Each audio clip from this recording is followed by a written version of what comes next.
How to change alarm volume on iPhone. Hey everyone, welcome back to the channel. In today's video, I'll show you how to change the alarm volume on your iPhone. So now without further ado, let's get started. So first thing first, open the settings app on your iPhone. Now from here, simply scroll down and tap on Sound and Haptics to access your audio settings.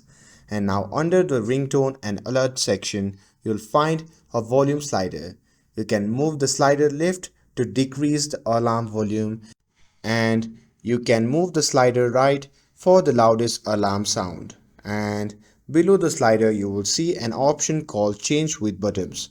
So if you turn on this option, you can adjust the alarm volume using the volume button on your iPhone. And if you turn it off, the volume buttons will only control media sounds, not your alarm. And that's it.